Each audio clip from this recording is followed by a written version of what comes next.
넘어서라는 주제로 말씀을 드릴 생각입니다. 우리 손 교수님은 서울대학교 대기과학 학사와 석사를 마치시고 미국 펜실베니아 주립대학교에서 기상학 박사학위를 가지셨습니다. 이후에 콜롬비아나 캐나다에서 거쳐가지고 현재 서울대학교 지구환경과학부 교수로 재직 중이신데 기후변화와 기상 현상의 상호작용에 대한 연구를 주도하고 계십니다. 뭐 여러 가지 책도 많이 쓰셨는데 오늘 제목은 여러분들이 오늘 이번에 특히 느끼신 이 폭소에 관한 기후위기 과학을 넘어서라는 주제로 말씀해 주시게 되는데 오늘 들으시고 궁금한 거 있으면 많이 물어봐 주시기 바라겠습니다. 네, 감사합니다. 네. 대외 선배님들 앞에서 강연을 하게 되는데요. 제 고2학번입니다. 저도 나름 이제 학교에서는 50대라고 이제 그 시니어급으로 대우를 받는데요. 여기 와서 대선배님들 뵙게 돼서 영광입니다. 그래도 여기 선배님들 앞에서 말씀 들으니까 되게 좀 조심스럽기도 한데요. 오늘 좀 편안하게 한 50분 정도 이야기 좀 전해드리도록 하겠습니다. 사실 기후 위기 많은 분들 식상하게 생각하세요. 기후 온난화 뭐 다 아는 거 아니냐. 그래서 오늘 제가 일부러 가져온 거는 다른 나라, 남의 나라 이야기가 아니라 지금 우리나라에서 무슨 일이 있는지 요거를 집중적으로 말씀을 드리려고 합니다. 여러분들 뭐 미디어에서 다큐멘터리라든지 영상들 보시면 대부분 유럽이 어땠다는 둥, 미국이 어땠다는 둥 이런 것들이 주인데요. 지금 우리가 살고 있는 우리 한반도에서 무슨 일이 있는지 그 기후변화를 절반 정도 말씀을 드리고요.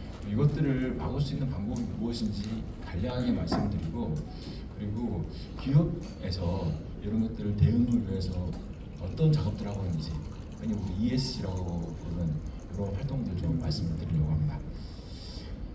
올 여름 어떠셨습니까? 매우 더웠습니다. 덥기만 한 게 아니고요. 올해 사실 비도 엄청 많이 왔습니다.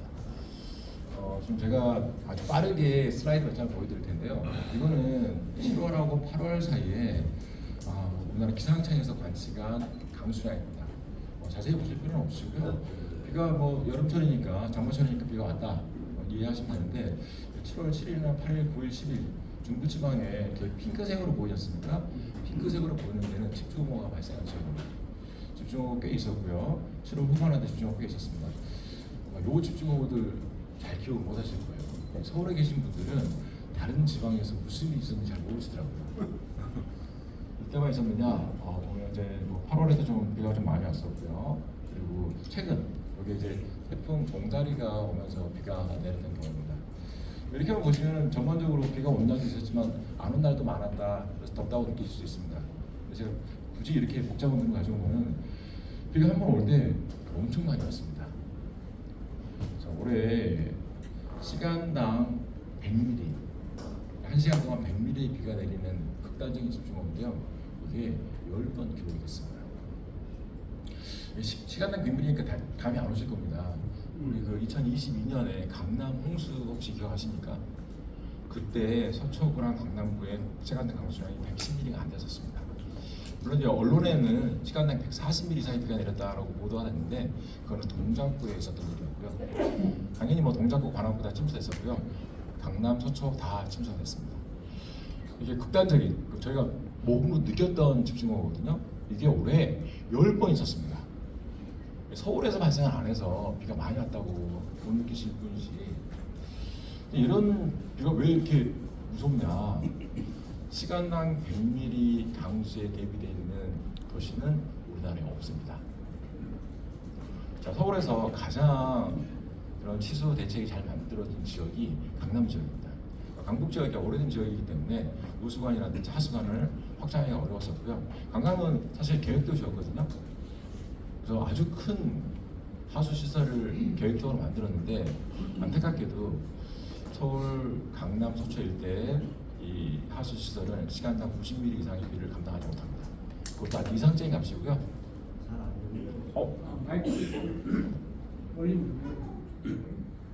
이제 더 가까이 대서 이야기하겠습니다. 예. 그래서 심지어 강남만 하더라도 시간당 90mm 이상 감당 못한다고 말씀드렸는데요. 그것도 되게 이상적인 경우고요. 뭐 무수관이 항상 깨끗하지 않거든요. 일부 비닐이라든지 이런 것도 막혀 있기 때문에 60, 70mm만 되더라도 강남 지역은 침수될 수밖에 없습니다. 자, 대한민국에서 그나마 가장 잘 준비된 지역이 시간당 100mm는 강수 대비 안 돼 있다 그랬는데 이 지역들 어떻게 했습니까? 되게 큰 피해가 있었고요. 다행히도 인명 피해는 많지 않았습니다. 이게 2022년 서울 홍수 있었고요. 2023년 오송 지하차도 참사가 있었습니다. 이 지난 2년간의 경험 때문에 많은 준비를 해가지고 그나마 인명 피해는 없었는데요. 아주 극단적인 비가 올해 많이 왔다고 가셨으면 좋겠어요. 그런데 아까 말씀하신 것처럼 일단 느끼기에는 최근 너무 더워요. 덥다는 거 이야기하기 전에 요 이야기 좀 더 드리고 싶은데, 자, 우리나라에 이제 이렇게 극단적인 집중호우가 늘어나고 있는 게 정말로 올해만 그러느냐 아니면 꾸준히 이루어지고 있느냐, 그걸 보기 위해서 저희가 분석을 해봤는데요. 지금 보여드리고 있는 그림은 지난 60년간 1961년부터 2020년까지입니다. 지난 60년간 집중호우가 아시아에서 어디서 많이 발생했느냐를 보여줍니다. 빨갛게 칠해진 부분은 60년 동안에 꾸준히 증가하고 있는 걸 보여주고 있는데요. 뭐 모든 지역에서 비가 증가하고 있지 않습니다. 많은 경우 이제 그 언론 보시면은 지구 온난화가 되니까 따뜻한 공기는 더 많은 수증기를 가질 수 있고 그렇기 때문에 비가 많이 온다. 수증기 많다고 비가 내리지 않습니다. 보시면은 어디에서 비가 많이 내리냐면요. 중국 양쯔강 근처에서 비가 많이 내리고요. 아마 미디어에서 많이 보셨을 거예요. 강이 범람해서 어떻게 된다 이런 이야기들. 그리고 규수 지역, 여름마다 산사태 많이 발생하는 이 지역 비 많이 내리고요. 우리나라 전역에 걸쳐서 지난 60년 동안 집중호우가 꾸준히 증가하고 있습니다. 자세히 살펴보시면은 동아시아 그 어느 지역보다도 우리나라 근처가 집중호우 증가 경향이 더 빠릅니다. 자, 오른쪽 그림이 전반적인 추세를 보여주고 있는데요. 1961년부터 단위는 별로 중요하지 않습니다. 2000년까지 집중호우가 어떻게 바뀌고 있나를 보여주는데 보시면은 아주 뚜렷한 우상향입니다. 자, 그래서 올해 같은 이런 집중호우가 좀 늘어나는 것들 앞으로 더 있을 걸로 예상하고 있습니다. 다행히도 올해는 이런 강한 집중호우가 대도시에 발생하지 않았어요. 이게 대도시에 발생했을 때 더 큰 피해가 예상이 됩니다. 자, 그러면 이거 아니까 우리 내년에도 비 많이 올 것 같고 내후년에도 비 많이 올 것 같아요. 그러면 이제 기상청은 할 일이 없을 거 아닙니까? 그러지 않는 게, 요 그래프를 좀 강조하고 싶은 게, 최근에 2000년대 이후만 보면요, 보시면 어떤 해는 비가 엄청 많이 왔고요, 어떤 해는 상대적으로 덜 왔고, 특히 2020년은 역사상 가장 긴 장마 기간으로 기록이 돼 있거든요. 2020년에 비가 엄청 많이 왔는데 그 직전에 2019년, 18년, 17년 직전에 약 7년 동안 평소보다 비가 안 왔어요. 그러니까 전반적으로 우상향이긴 한데 변동성이 되게 커지고 있습니다. 어떤 해는 비가 평소보다 훨씬 덜 오고요, 어떤 해는 비가 극단적으로 많이 옵니다. 그래서 이 당시에 2020년에 지금 이 대한민국에 댐이 붕괴가 됐어요. 말이 되는 소리가, 사실 이게 저는 이제 수장을 관리하신 분들 탓할 수 없는 게 그 전에 7년 동안 가뭄이었습니다. 여름에 비가 안 와가지고. 그래서 2020년도 가뭄일 수 있는 가능성이 높아가지고 댐에 있는 물을 다 방류를 할 수가 없었어요. 제가 책임자여도 방류 못했을 것 같아요. 그런데 예상치 못하게 너무 많은 비가 온 거예요. 그래서 댐이 범람을 했고요. 많은 지역, 특히 남부 지역에서 피해를 많이 봤는데 큰 이슈가 됐었습니다. 이 변동성이 커졌다. 이거는 되게 중요한 이슈입니다. 이게 예를 들어서 국가기관이다. 그러면은 올해 가뭄이 될지, 올해 극단적인 홍수가 될지 이 두 가지 가능성을 다 고려해서 대응을 해야 됩니다. 대응 자체가 엄청 어려워지고 있는 상황이죠. 자, 이거 강수량만 바뀌고 있느냐? 아니죠. 앞서 말씀드린 것처럼 이제 온도도 꾸준히 올라오고 있는데요. 이것도 좀 복잡해 보이는데 7월 1일부터 하루하루 기온을 보여주고 있는데 최저 기온을 보여주고 있습니다. 새벽에 온도가 어떻게 되냐? 다른 건 보실 필요 없고요. 이 연두색 지역만 보면 됩니다. 연두색 지역이 열대야가 발생하는 지역입니다. 자, 사실은 올해 열대야 6월부터 발생을 했고요. 7월 꾸준히 있었고요. 조금씩 있다가 뒤로 가면 갈수록 거의 매일 열대야입니다. 아마 언론을 통해서도 많이 보셨을 거예요. 올해 서울 열대야 36일 기록을 했습니다. 역대 최장 열대야를 기록을 했고요. 밤이 돼도 온도가 떨어지지가 않아요. 보통 열대야 기준은 야간에 25도 이상의 기온일 때 열대야라고 부르거든요. 하루 종일 온도가 25도 이상입니다. 그러다 보니까 밤에도 에어컨을 트는 집이 되게 많았었고요. 이 기록을 좀 더 자세히 살펴보시면은 이게 이제 1973년부터 2024년까지 전국에 열대야가 있었는데요. 1994년에 아주 특이하게 전국적인 폭염이 한번 발생했었어요. 이 사례를 제외하고 나면은 뚜렷한 우상향입니다. 특히 2000년대 보시면요, 이때 뭐 전국적으로 여름철 내내 두세 번 이러니까 되게 값이 적은 것처럼 보이는데 전국 평균입니다. 열대야가 안 생기는 지역은 0일 거고 열대야가 생긴 지역은 1이어서 그래서 값이 좀 작은 건데요. 아주 강한 우상향 기록을 보여주고 있고요. 올해 열대야는 전국적으로 지금 한 20일 정도 발생을 했거든요. 2위랑 차이가 큰 값입니다. 온도 꾸준히 올라오고 있어요.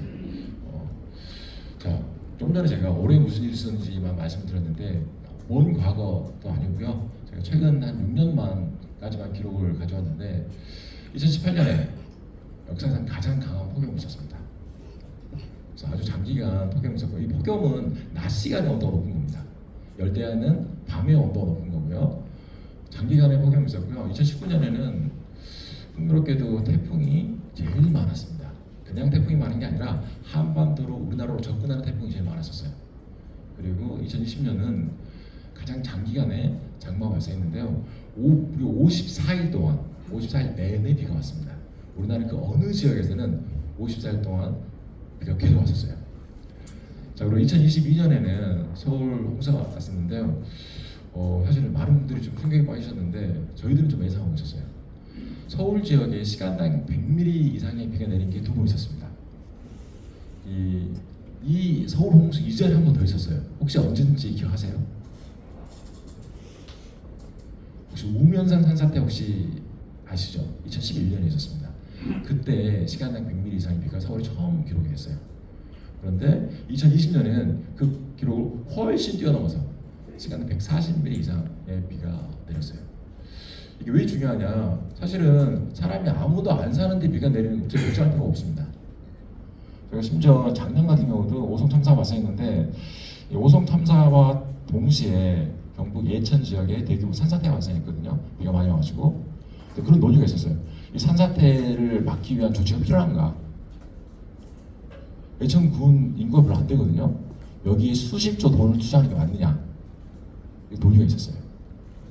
그래서 사실 이제 뭐 선택과 집중을 해야 될 수밖에 없기 때문에 이렇게 도심에서 이런 일이 발생한다. 이건 이제 최우선순위거든요. 그래서 그 당시에 2022년에 이런 집중호우가 발생하고 나서 심지어 서울 서초구 강남구에 사망자가 발생했거든요. 요즘도 이제 미디어에서 나오는데 대응책을 많이 논의를 했는데 아직 구체화된 게 하나도 없는 게 되게 안타깝습니다.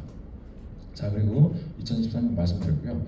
또 하나 이제 또 안타까웠던 게 2022년에 서울에 홍수 발생하고 2023년에 오송 참사가 있었는데 남부 지방은 그러지 않았습니다.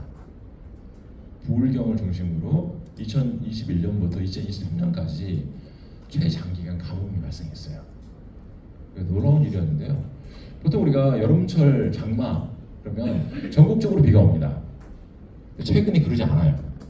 서울에 비는 엄청 많이 오는데요. 오히려 부산, 울산, 경남, 광주 이런 지역들은 평소보다 비가 훨씬 적게 오는 일들이 발생하고 있어요. 그냥 좀 오는 게 아니고요. 역사상 최장기간의 가뭄이 발생했고요. 이 서울에 계신 분들 잘 모르세요. 이거 얼마나 심각했는지. 이 당시에 이 지역에서는 제한급수를 시행을 했었고요. 심지어 급수차가 돌아다니면서 물을 공급하게 되셨어요. 다행히도 요즘 해소가 됐었는데요. 자, 올해 무슨 일이 있을까 걱정을 했었는데 예상대로 최장기간 열대야가 발생했습니다.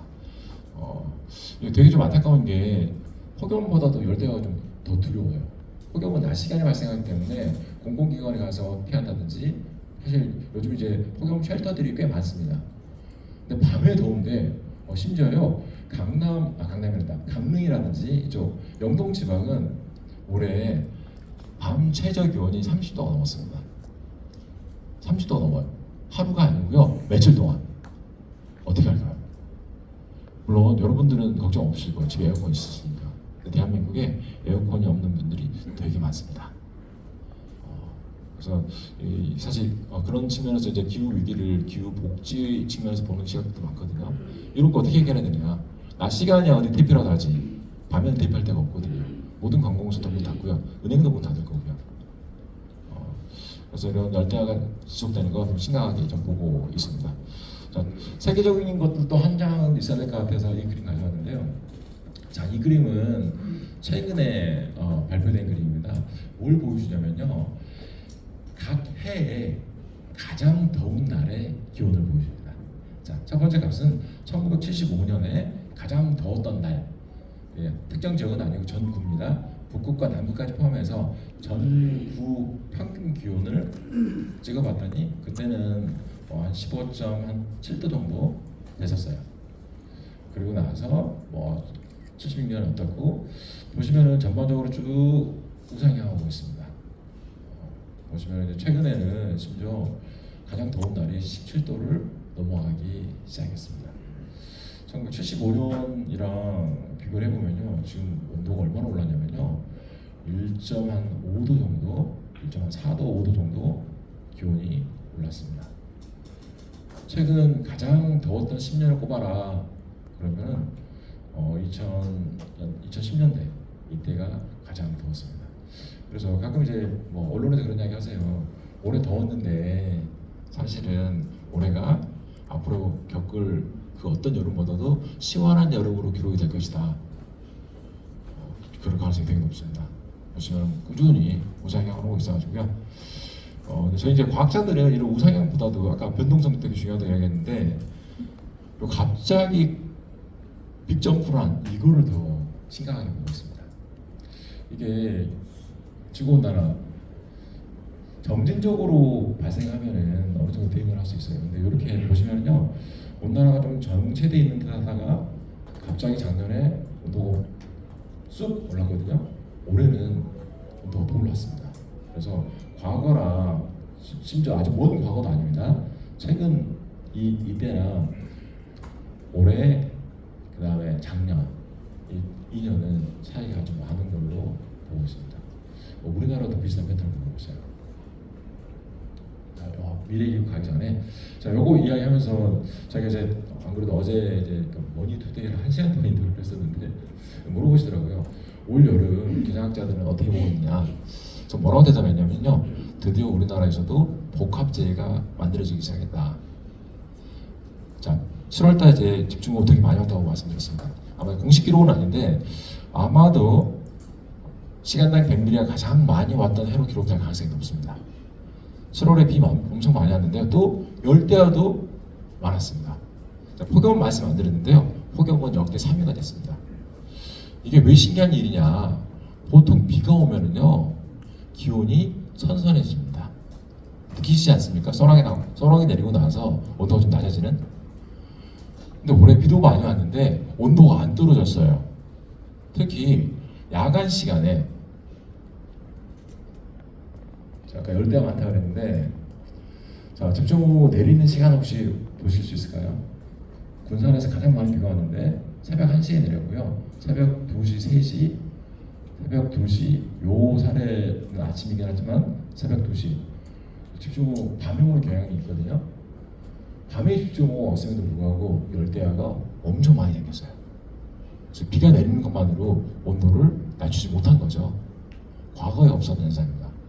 비가 엄청 많이 오고 온도도 높고 이런 현상들이 최근에 좀 보이기 시작했는데 우리나라에는 흔치 않았었습니다. 근데 올해 아주 대표적인 이런 복합 재해 형태를 가지고 있습니다.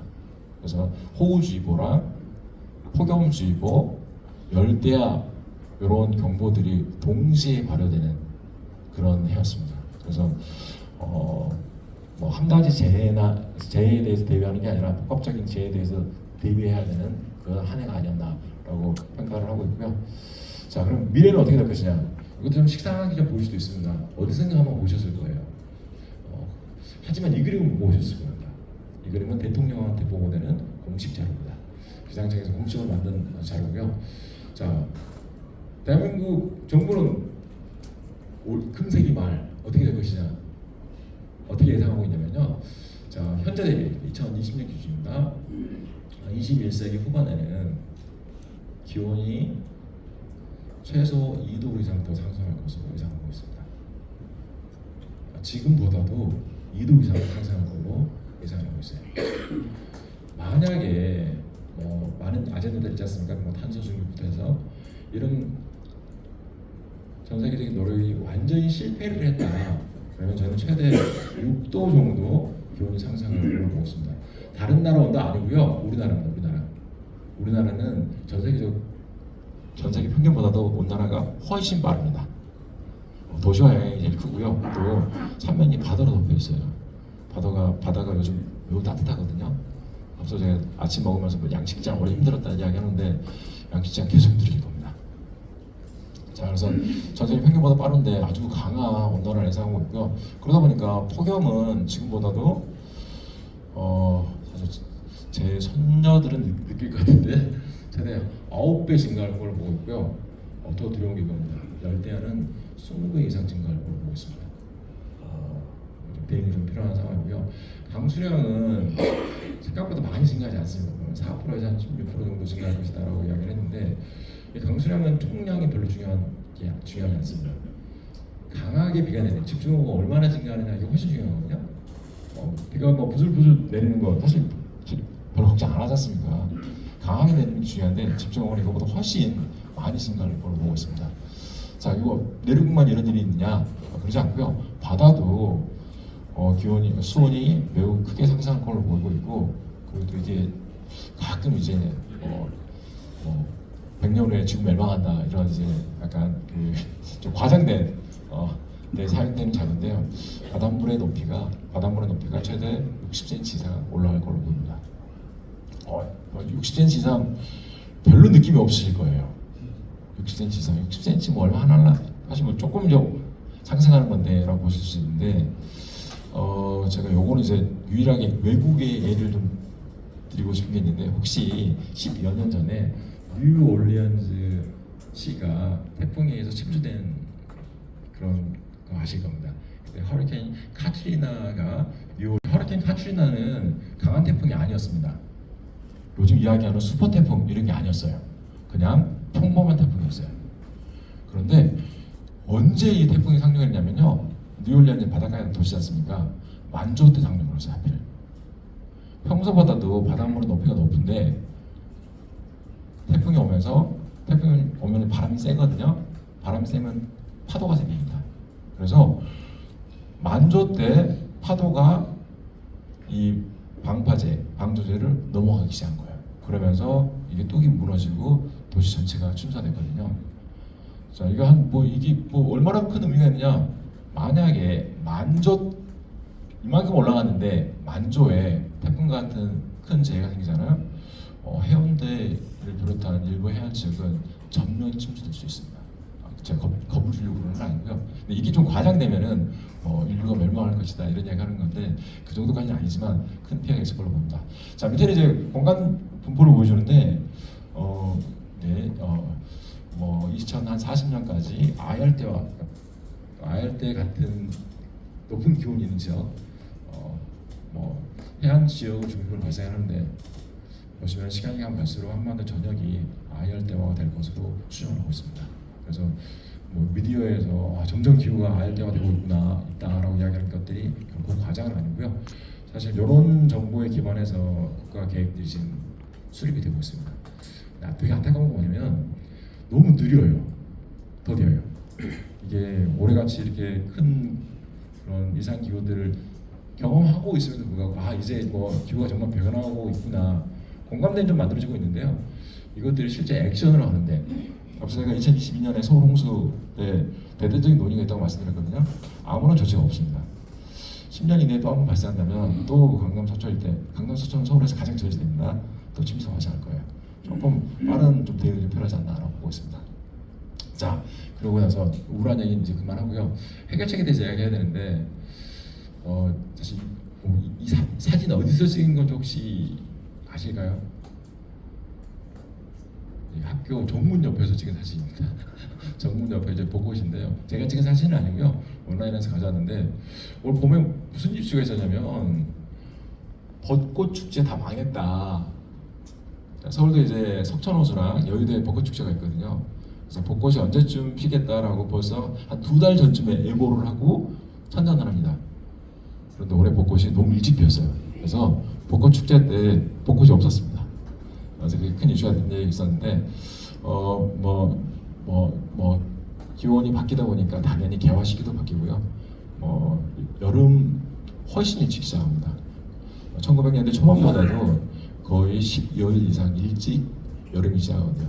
봄이 짧아지고 있는 거죠. 그래서 개화 시기도 벚꽃 같은 경우는 10일 이상 좀 빨라졌어요. 자, 해결책 이야기하면서 많은 분들이 이야기하는 게 탄소 중립입니다. 근데 오늘은 저는 식상한 탄소 중립 이야기를 하지는 않을 거고요. 조금 다른 시각의 설명을 좀 드리려고 합니다. 자, 지금 제가 가지고 온 그림은 아주 유명한 보고서, IPCC 보고서에서 가져온 건데요.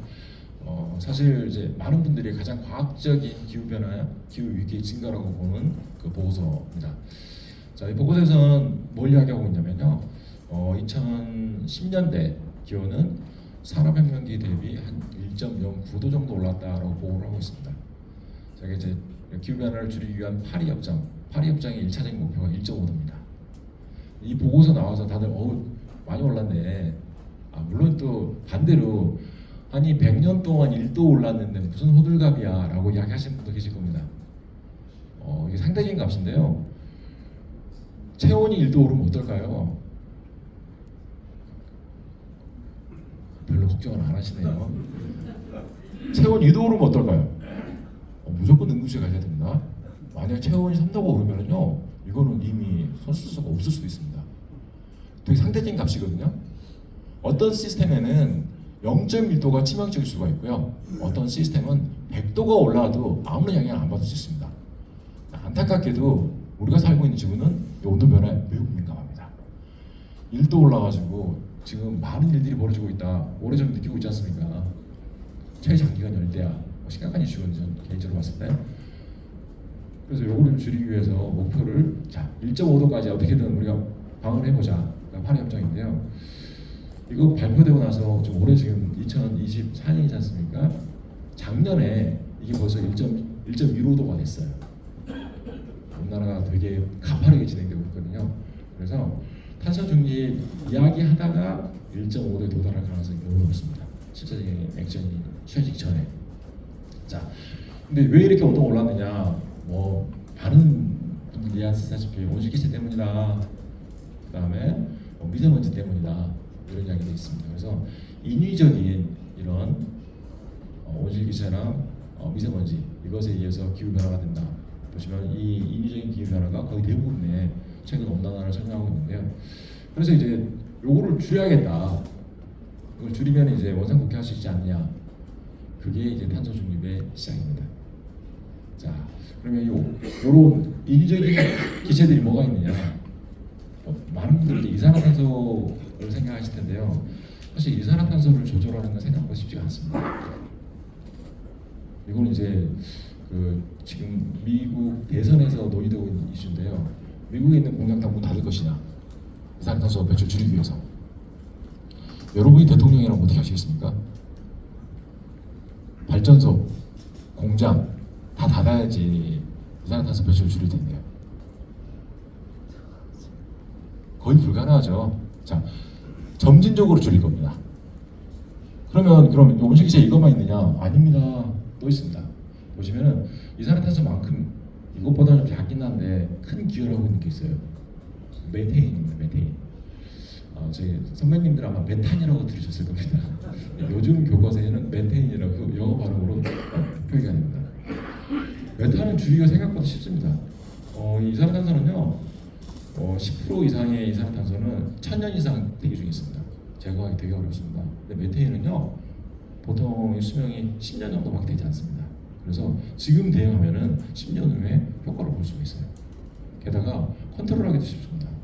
메테인을 가장 많이 배출하는 건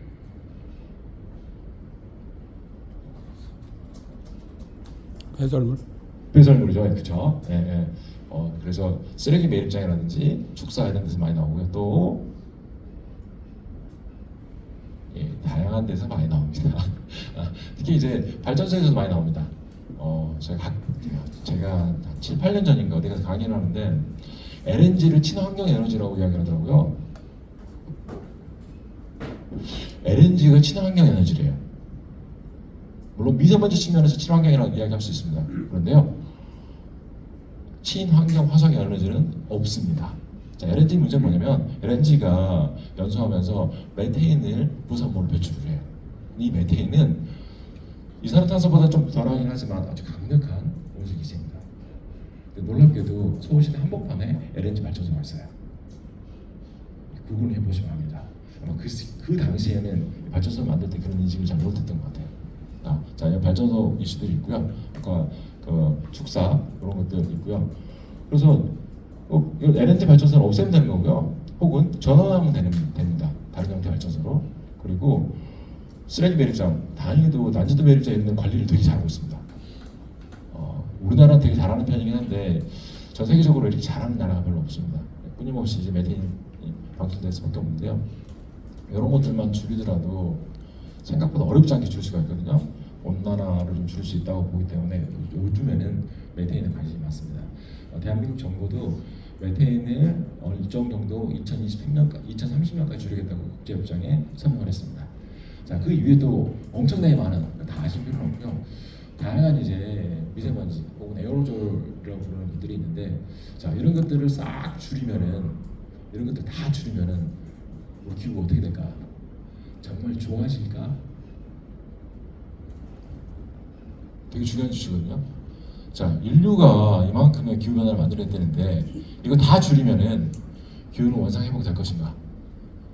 짧은 답은요, 절대 안 된다. 이미 늦었습니다. 자, 일부는 회복될 겁니다. 일부는 회복이 될 건데요.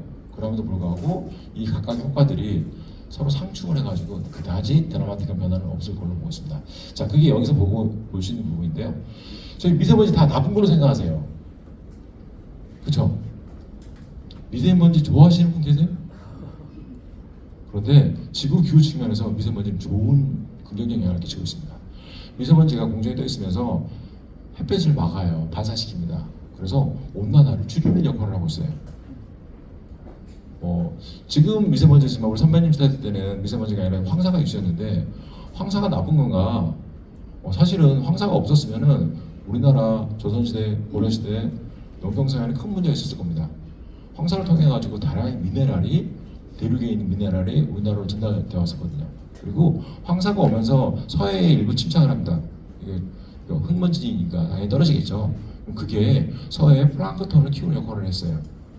그래서 되게 흥미로운 일인데 자연계에 절대 악, 절대선은 없습니다. 미세먼지도 비슷한 역할을 하는데요. 호흡 측면에서는 되게 안 좋은데 지구의 기온을 조절하는 역할을 하고 있었어요. 만약에 우리가 온실기체도 줄이고 이런 에어로졸도 줄인다. 그러면 에어로졸을 줄이면 에어로졸 줄이면 되게 쉽거든요. 이미 중국에서 파격적으로 좀 줄이고 있어요. 요즘 언론에서 미세먼지 이야기 잘 못 듣지 않습니까? 중국에서 어마무시하게 미세먼지를 줄이고 있습니다. 이게 우리나라를 위해서 줄이고 있는 건 아니고요. 자국의 에너지 산업 때문에 줄이고 있는데요.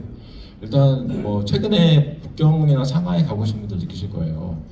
내연 기관 자동차들이 별로 없고요. 거의 대부분 전기차로 되어 있습니다. 중국 정부가 전기차를 좋아해서 그건 아니고요. 배터리 산업을 선점하기 위해서 전략적으로 전기차 도입을 서둘렀고요. 그리고 화력 발전소들을 많이 줄였습니다. 여전히 있긴 있는데 대신에 화력 발전소 대신에 원전을 대량으로 지었습니다. 너무 안타까운 부분, 원전 짓는 것 자체는 안타까운 일이 아닌데 안타까운 부분은 뭐냐면요. 그 원전을 어디다 지었느냐? 우리나라 원전 어디에 주로 있죠? 바닷가인데 동해에 있습니다. 그렇죠? 서해에 일부 있긴 있습니다. 저기 굴비가 유명한 거기, 그렇죠? 대부분 이제 동해에 있습니다. 왜 동해에 만들어놨느냐? 사실 우리나라 근처는 바람이 서쪽에서 동쪽으로 붑니다. 만약에 그럴 일은 없을 겁니다. 그럴 일은 없을 건데 만약에 불미스러운 일이 발생했을 때 서쪽에서 동쪽으로 바람이 부니까 이런 오염물질이 직접적으로 국민한테 안 가게끔 조치를 한 거죠. 자, 중국도 똑같은 조치를 했어요. 원전을 어디다 채웠느냐? 황해에 나섰습니다. 그래서 전 되게 중요한 이슈라고 보는데 중국에서 원전 한 개라도 문제가 생긴다. 저희 대한민국은 매우 심각한 피해를 볼 겁니다. 한두 개가 있는 게 아니고요. 30여 개를 해안선을 따라 지었어요. 하여튼 그로 인해서 미세먼지 엄청 줄고 있습니다. 엄청 줄고 있어요. 저 지난 10년 사이에 눈에 띄게 줄어들었거든요. 무슨 말씀이냐면요. 미세먼지를 조절하는 게 어렵지가 않습니다. 그러니까 메테인 조절하는 거 상대적으로 어렵지 않다 그랬죠. 이산화탄소는 되게 어렵습니다. 일자리에 걸려 있거든요. 내 일자리를 포기하면서까지 탄소 중립할 것이냐, 내 일자리를 버려가면서까지 내 자식들을 위해서 좀 더 좋은 기후를 안겨줄 것이냐. 되게 어려운 일이죠. 먹고 살아야죠. 근데 이런 것들을 이제 줄일 수가 있습니다. 그래서 최근에 저희 학계에서는 이산화탄소를 어떻게 줄일 것인가에 대한 고민보다도 메테인을 어떻게 줄일 것인가, 그다음에 에어로졸을 어떻게 처방할 것인가, 이것에 대한 관심이 많습니다. 훨씬 효율적일 수 있기 때문에. 자, 기후변화, 미래에 어떻게 보고 있냐, 뭐 여러 가지 시나리오가 있는데, 제가 오늘 간단하게 보여드릴 거는 지금처럼 계속 온실기세를 2100년까지 내뿜는 이런 가능성과 만에 하나 우리가 탄소 중립을 성공했다. 탄소 중립은 2050년대까지 넷 에미션, 그러니까 순 배출을 0으로 만드는 거거든요. 그러니까 배출한 만큼 흡수하겠다는 거예요. 탄소 중립은. 자, 이 시나리오 이 두 개를 좀 비교한 결과를 보여드릴 텐데요. 디테일은 중요하지 않습니다. 여기 가장 중요한 것 중에 하나입니다. 자, 네, 우리나라 그러니까 제가 오늘 보여드린 대부분의 그림은 전국 이런 거 아니고요. 우리나라 혹은 동아시아입니다. 한국, 중국, 일본의 기온은 어떻게 될 것인가? 자, 이 관측은 이렇게 되어 있고요. 보시면 빨간색이 지금처럼 아무런 액션 없이 지금도 그러고 있습니다. 말만 하고 있지 않습니까? 탄소 중립. 우리나라만 그러는 게 아니고요. 제가 정부를 비판하는 게 아니고 전 세계적으로 똑같습니다. 중국 탄소 중립 2060년까지 하겠다고 이야기했습니다. 아무것도 안 하고 있어요. 미국 2050년까지 하겠다고 이야기했어요. 액션은 되게 느립니다. 실제로 탄소 중립의 플랜을 보면요, 2020년대, 30년대, 40년대는 조금 줄이다가 막판에 확 줄이는 게 목표입니다. 이게 그러면 점점 면피하기 위해서 뒤로 미루느냐, 그게 아니고요. 기술이 엄청 빨리 발달하고 있습니다. 지금 이걸 줄이기 위해 들어가는 돈의 10분의 1이면은 20년 후, 30년 후는 해결할 수 있는 거예요. 그래서 기술 발전에 기대를 하고 탄소 중립을 좀 뒤로 미루고 있는 겁니다. 그래서 우리나라가 잘못하고 있다, 이게 아니고 전 세계적인 추세입니다. 되게 더디게 진행이 되고 있는데요. 만에 하나 그렇게 성공한다 할지라도, 자, 빨간색 선은 이제 아예 탄소 중립 안 했을 때고요. 파란색 선이 탄소 중립 했을 때입니다. 자, 현재 기온은 이 정도예요. 2000년대. 탄소 중립을 하더라도 기온이 안 내려갑니다. 2100년까지요. 보시면은 지금보다도 1.5도, 적어도 1.5도 정도는 더 높을 걸로 예상하고 있습니다. 이게 되게 슬픈 일인데요. 아까 그래서 제가 이미 늦었다고 말씀드립니다. 왜 그러느냐? 아니, 온실기세만 다 없애면은 다시 행복한 과거로 돌아갈 것처럼 많이 이야기하는데 사실은 돌아가지 않을 거다. 가장 큰 이유가 제가 공기 중에 이런 온실기세를 제거하더라도 그러면 이제 기온은 좀 바뀌겠죠. 문제는 바다입니다. 이 물은 천천히 데펴지거든요. 저희가 라면 끓일 때 느끼지 않습니까? 바로 100도가 넘는 가스불 둬도 물 바로 안 끓습니다. 한참 있다 끓거든요. 그리고 이 가스불을 끄더라도 이 고온이 계속 유지가 돼요. 그래서 바다는 아직도 다 데워지지 않았습니다. 이 온실효과에 의해서 바다는 지금 꾸준히 데워지고 있고요. 이 데워지고 있는데 식는 게 너무 천천히 식는 거예요. 지구상의 70%는 바다입니다. 바닷물이 천천히 식으니까 천천히 식으면서 다시 공기를 데핍니다. 그래서 안타깝게도 지금 이야기하는 수준의 온난화가 탄소 중립에 성공을 했다 할지라도 정말 어려운 작업인데 만약에 했다 할지라도 기온을 돌리기는 어렵다라고 보고 있습니다. 강수량은 어떠냐? 강수량은 탄소 중립을 하나 안 하나 어떻게 변할지 잘 모릅니다. 워낙 불확실성이 커가지고. 그래서 미래기후에 강수량 분명히 증가할 걸 보긴 하는데 기온보다도 불확실성이 훨씬 커서 이렇다라고 말씀드리기가 좀 어렵습니다. 자, 공간 분포가 이렇게 되는데요. 자, 이게 금세기 말입니다. 2070년에서 2100년인데요. 우리나라 근처의 기온이 이만큼, 심지어 몽골 유럽 지역은 6도 이상 1990년대, 2000년대보다도 온도가 올라갈 걸로 보고요. 우리나라 근처도 꽤 올라갈 걸로 봅니다. 탄소 중립 성공했을 때 기온이 좀 많이 줄겠네요. 되게 많이 줄 겁니다. 근데 더 중요한 건 뭐냐면요. 사실 이런 지역 우리가 별로 기후학적으로 별로 관심이 없습니다. 여기 사람이 별로 안 살아요. 사실 이런 기후 위기가 중요한 건 사람이 사는 지역이거든요. 자, 그래서 제가 이 그림에서 뭘 보여드리냐면 폭염에 노출되는 인구수, 집중호우에 노출되는 인구수를 지금 보여드리고 있습니다. 보시면은 아까 기온은 이 지역에서 제일 많이 올라간다 그랬는데 사람이 별로 없으니까 그다지 큰 이슈는 아니고요. 인구가 많은 한중일 이 지역에 피해가 좀 클 걸로 보고요. 만약 탄소 중립이 성공을 하면은요 무슨 일이 발생하냐면요 이 인구 밀집 지역에 폭염에 대한 노출 인구가 확 줄어듭니다. 97% 줄어들 걸로 예상하고 있어요. 집중호우에 대한 피해, 산의 피해 아무리 많이 와도 저희 관심 없습니다. 심지어 서울에 계신 분들 지방이 무슨 일인지 모르잖아요. 인구 밀집 지역에 집중호우 피해 약 90% 줄어들 걸로 보고 있습니다. 자, 그리고 또 하나, 만약에 나름 손쉽게 바꿀 수 있는 메테인을 좀 줄이면 어떻게 되느냐? 매우 효과적입니다. 동아시아 전역에 걸쳐서 기온 줄일 수 있을 걸로 보이는데요. 문제는 이겁니다. 그래서 환경부 이거 되게 고민하고 있을 부분인데 지금 미세먼지 꾸준히 줄이고 있거든요. 중국 파격적으로 줄였다 그랬고 우리나라도 되게 많이 줄이고 있습니다. 이로 인해서 동아시아는 온난화가 가속화될 걸로 보고 있습니다. 햇빛을 반사시킬 게 없으니까요. 그래서 메테인이랑 에어로졸이 사실 한 세트로 움직이는데 이것들을 줄이는 효과가 거의 넷 제로에 가까운 상황이 될 걸로 보고 있습니다. 그래서 메테인 줄이면 사실 에어로졸 같이 줄거든요. 에어로졸 줄이면서 메테인도 줄게 되고 이런 노력이 어떻게 해야 되나 좀 고민이 좀 필요한 상황입니다. 뒷부분은 이제 강순에 한 이야기고요. 비슷한 이야기입니다. 자, 그래서 말씀드리고 싶은 게 뭐냐면 자, 탄소 중립 효과가 있습니다. 이산화탄소 줄였을 때 어떻게 되느냐? 폭염에 노출되는 인구 90% 이상 줄어들 걸로 이야기했고요. 말씀드렸고요. 집중호우에 노출되는 인구 곧 한 90% 가까이 줄어들 것이다. 남 이야기 아닙니다. 내가 볼 피해가 90% 줄어들 겁니다. 자, 그리고 대안으로 이야기하고 있는 이런 메테인을 줄이는 거랑 에어로졸을 줄이는 건 안타깝게도 이 둘은 역할이 반대입니다. 그래서 미세먼지를 무작정 계속 줄이는 게 맞나? 물론 이제 줄이긴 해야 되는데요. 고민이 좀 필요한 시점이다. 요 이야기를 좀 드리고 싶어요. 자, 그건 띄고요. 제가 좀 질문을 좀 많이 받으려고 뒷부분으로 바로 넘어가겠습니다.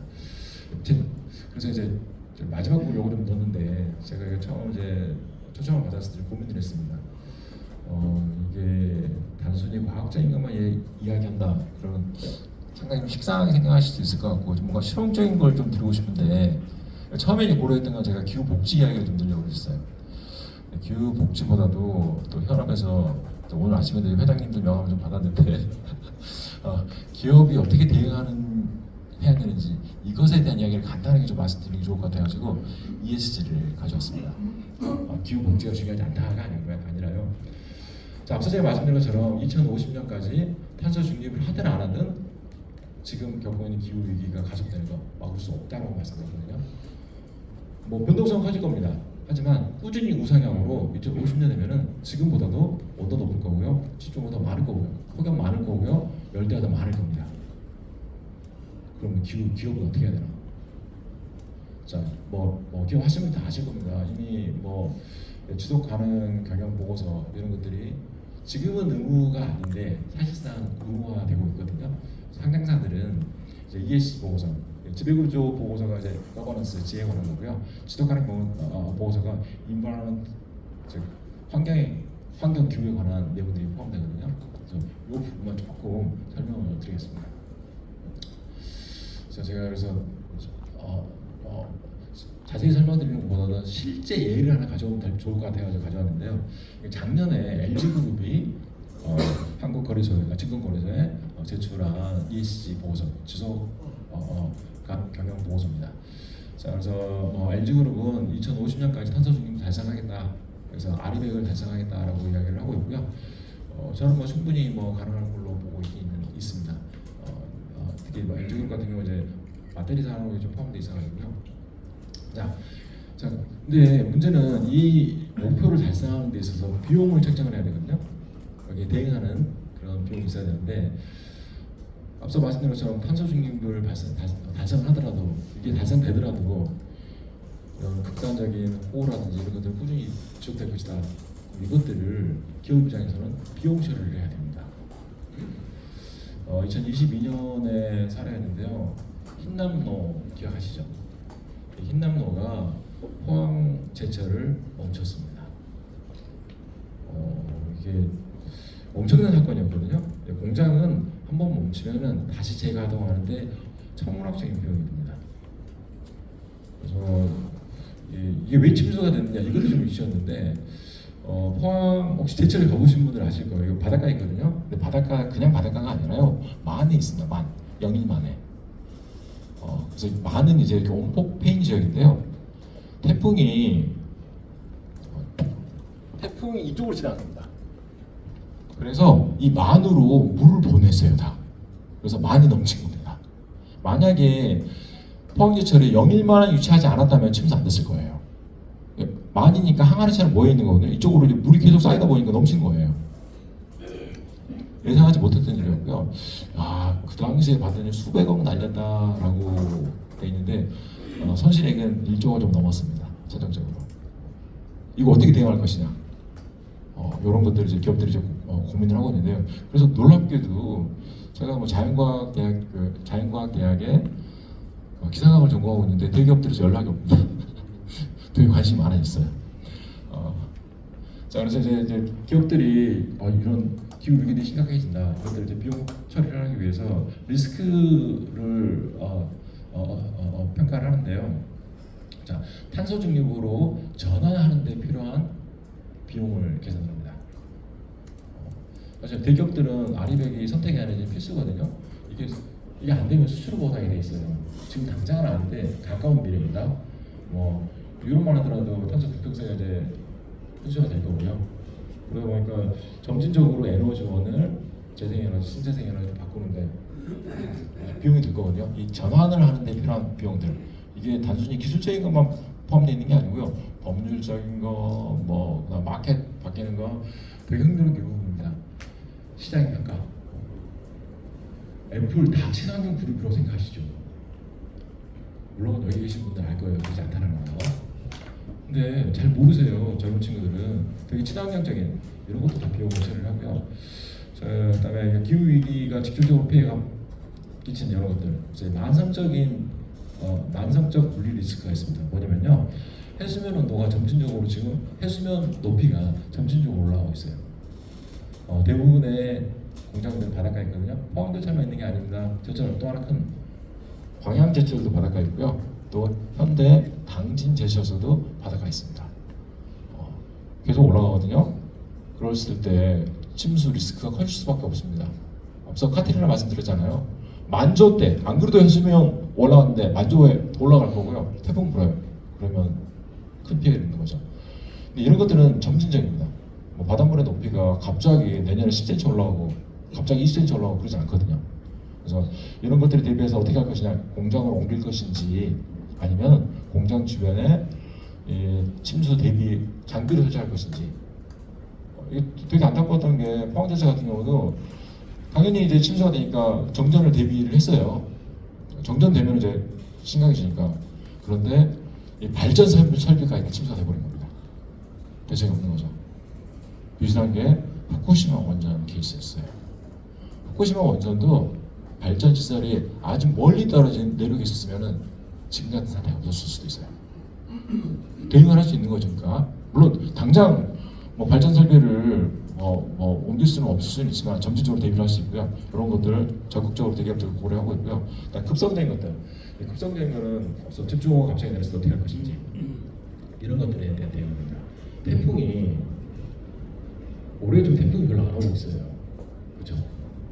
올해 태풍이라고 했던 게 종달이라고 오긴 했는데 태풍 같지도 않은 아주 소형 태풍이었거든요. 자, 미래에 우리나라에 접근한 태풍 어떻게 될 것이냐, 전문가들은 태풍이 우리나라까지 도달하는 이런 태풍들이 더 늘어날 걸로 예상하고 있습니다. 더 강해질 것으로 예상하고 있고요. 거기에 대한 대비를 어떻게 할 것인지 이걸 고려를 하는데요. 자, 최근 10년간 자연재해에 의한 피해를 보면요, 보시면 가장 큰 게 태풍이랑 집중호우입니다. 보시면 집중호우에 의한 피해가 100만 원인데 단위가 100만, 1000만, 억, 10억, 1000억, 2조 정도 되네요. 최근 10년간 한 2조 정도, 합계인가? 왜이두 개 큰일 똑같지? 하여튼 합계인 것 같은데 한 2조 정도 피해가 있어요. 2조가 더 되는 것 같은데. 죄송합니다. 연평균 2조고요. 그 다음에 태풍에 의한 피해가 연평균 1조 정도 피해가 있습니다. 누적을 하면은 태풍으로 인한 피해가 10조 정도 됐고요. 그 다음에 집중호우에 의한 피해가 한 20조 정도 됐던 거죠. 그래서 이런 것들이 미래에 얼마나 자주 발생할 것인가 이거를 고려해가지고 경영에 반영을 합니다. 핵심만 좀 말씀드리면요. 지금 이제 이런 리스크 평가를 하는 데 있어서 당연히 위험 현상, 이 위험 현상은 태풍이 될 수도 있고요, 집중호우가 될 수도 있고, 자, 우리 공장이 예를 들어서 충남에 있다. 근데 충남 지역에 향후 50년 동안 태풍이 얼마나 더 많이 발생할 것인지, 집중호우가 얼마나 더 많이 발생할 것인지, 요거를 카운트합니다. 그리고 나서 이게 만약에 공장 설비가 작으면은 별 큰 이슈가 아닐 수도 있어요. 그래서 노출도를 평가를 합니다. 공장이 얼마나 큰 건지, 얼마나 작은 건지. 당연히 공장이 클수록 한 이벤트의 피해는 클 테니까요. 그리고 취약성, 정말 대비가 잘 돼 있으면 문제 없을 수도 있어요. 앞서 제가 올해 군산에서 146mm 집중호우가 내렸는데 사망자 하나도 없었다고 그러지 않습니까? 이렇게 잘 대비되어 있는지 아닌지 이것들을 종합적으로 고려해가지고 이거를 비용으로 만듭니다. 사실 제가 원래 식도 좀 넣어놨었는데 너무 이른 시간이라 힘들어하실 것 같아가지고 제가 이런 것들을 가지고 맥킨지, 그 다음에 스탠더드 앤 푸어스 이런 회사들이 엄청나게 큰 돈을 벌고 있어요. 이 보고서를 팔아요, 대기업들에. 자, 우리나라 같은 경우만 이것만 보여드리고 오늘 이제 강의 마치려고 그러는데, 자, 2020년대, 2030년대, 2040년대 홍수에 대해서 얼마나 지역에 따라 리스크가 다를지 보여줍니다. 되게 사실 위험한 그림인데요. 다행히도 저는 공조자가 아니었습니다. 이 단위가 다 돈입니다. 원으로 돼 있어요. 자, 태풍에 의해서 이 집중호우가 발생해가지고 얼마나 재산 피해를 입을 것인지 미래에 어디가 제일 많이 피해를 볼 것 같습니까? 그걸 보시면은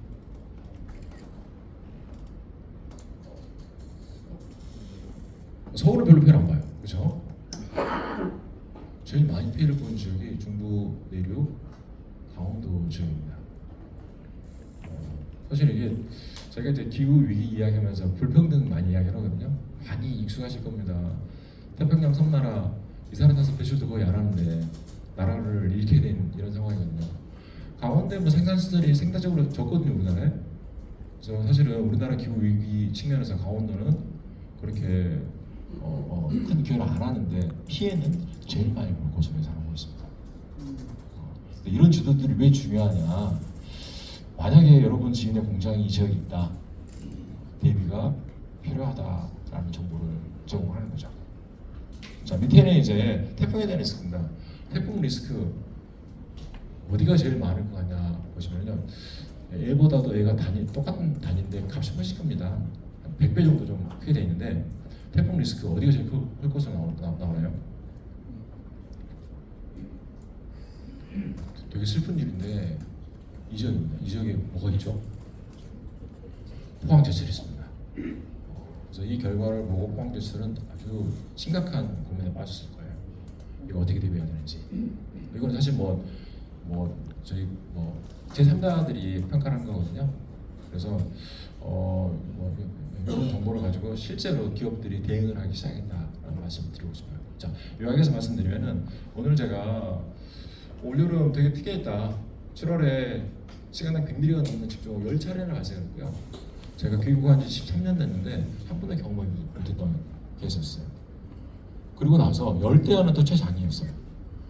이렇게 두 가지, 세 가지 다른 재난이 복합적으로 발생하는 경우 많지 않았는데 올여름 그런 사례였어요. 이게 이제 2022년에 8월 8일에 얘기해보였습니다. 서울에 홍수가 났을 때 예보가요. 수도권 지역에서는 호우주의보가 내렸고 영동 지역에서는 강풍주의보가 발생했었고요. 남부 지역에 제가 가뭄이라고 그랬거든요. 폭염경보, 폭염주의보가 발생했습니다. 대한민국 크지도 않은 나라에서 되게 다양한 재해들이 동시다발적으로 발생하고 있습니다. 안타까운 일은 이 경향성은 앞으로 계속 지속될 것 같습니다. 탄소중립 달성하면 해결되느냐? 안 됩니다. 조금 줄일 수 있어도 게다가 지금처럼 엄청나게 많은 미세먼지 줄이려고 노력을 하면은 온난화 경향은 더 가소가 될 걸로 보입니다. 그렇다고 무슨 다 손 놓고 있어야 되느냐? 아니죠. 대한민국 그럴 수는 없는 거고요. 이제 기업이 먼저 반응을 하고 있습니다. 기업에서는 탄소 중립 혹은 아리백 대응을 열심히 하고 있고요. 그리고 이런 기후 위기에 대한 정말로 그 위기, 경제적 위기에 대한 대응을 시작하고 있습니다. 그래서 공장을 이전한다든지 혹은 대비 시설을 만든다든지 혹은 그 위에 기타 등등 에너지원의 다과라든지 이런 것들 좀 대비를 하고 있어가지고요. 뭔가 좀 가까운 미래에 큰 변화가 있지 않을까 생각해보고 있습니다. 발표를 이걸로 마치고요. 제가 시간이 많이 가긴 했는데 질문 조금 받도록 하겠습니다. 감사합니다.